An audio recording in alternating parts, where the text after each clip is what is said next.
இன்றைக்கி நம்ம சேனலில் பன்னீர் பிரியாணி எப்படி செய்கிறதுன்னு பார்க்கலாம். பன்னீர் பிரியாணிக்கு தேவையான பொருட்கள்லாம் பார்க்கலாம். ஆல் ஸ்பைசஸ், கூடவே வெங்காயம், தயிர், தக்காளி, இஞ்சி பூண்டு பேஸ்ட், புதினா, பச்சை மிளகாய், கருவேப்பிலை, கொத்தமல்லி தூள், மஞ்சத்தூள், உப்பு, மிளகாய்த்தூள், கரம் மசாலா, நெய் இதெல்லாம் எடுத்துக்கலாம். ஒரு கடாய் அடுப்பில் வச்சு கொஞ்சம் எண்ணெய், கொஞ்சம் நெய் ஆட் பண்ணிக்கலாம்.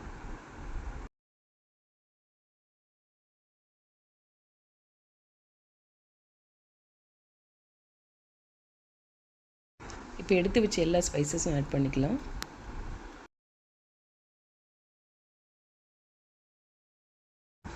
அதை நல்லா கிளறி விட்டுட்டு வெங்காயம் சேர்த்துக்கலாம்.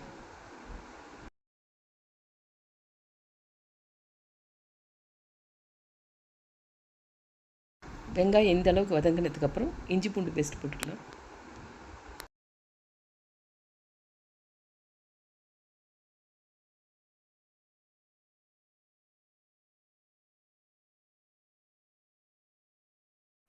நல்லா கிளறி விட்டுட்டு இப்போ தக்காளி சேர்த்துக்கலாம்.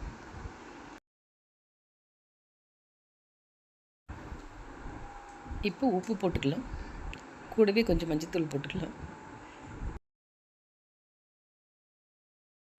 கொஞ்சம் கரம் மசாலா போட்டுக்கலாம்.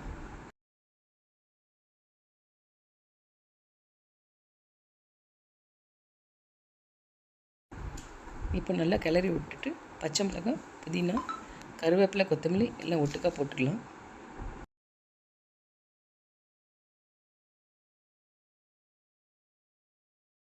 இப்போ மிளகாய்த்தூள் போட்டுக்கலாம். கூடவே கொஞ்சம் கொத்தமல்லி தூள் போட்டுக்கலாம்.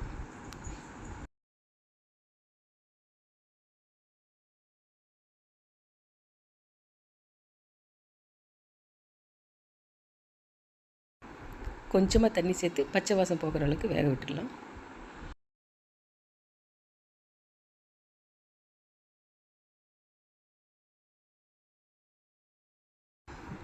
இப்போ நம்ம தயிர் சேர்த்துக்கலாம்.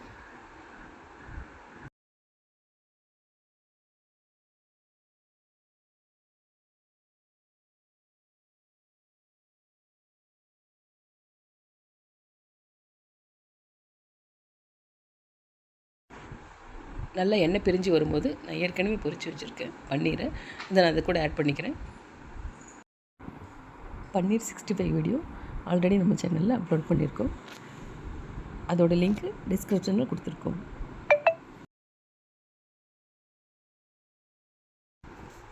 இப்போ வடித்து ஆற வச்சுருக்க சாப்பாட்டை இதில் போட்டு நல்லா கிளறி விட்டுக்கலாம். ஆமாம், நீங்கள்லாம் சாப்பிட்டீங்களா? இன்றைக்கி உங்கள் வீட்டில் என்ன சாப்பாடுன்னு கமெண்ட் பண்ணுங்கள்.